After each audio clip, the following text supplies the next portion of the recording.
আসসালামু আলাইকুম, সবাইকে শুভ দুপুর। সবাই কেমন আছেন? তো আজকে কি রান্না করতেছি দেখেন।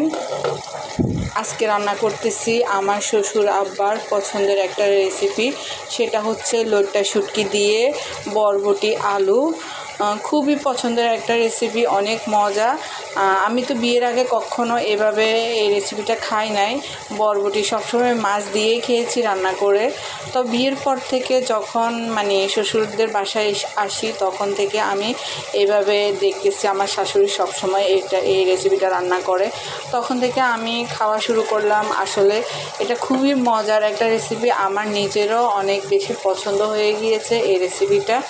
আজকে অনেক দিন পর বরবটি কিনলাম, যেহেতু বাসায় লইট্টা শুটকি আছে, তো লইট্টা শুটকি দিয়ে এই রেসিপিটা করে ফেলছি। দেখেন আমি অনেক এক্সাইটেড আজকে ভাত খাবো এই রেসিপিটা দিয়ে।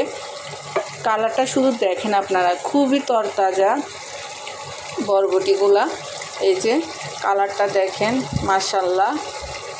তো আপনারা যারা কখনো এই রেসিপিটা খান নাই, তারা এইভাবে লইট্টা শুটকি দিয়ে রান্না করে খেয়ে দেখবেন। অবশ্যই আপনাদের কাছে ভালো লাগবে, আমার কাছে তো অনেক ভালো লাগে।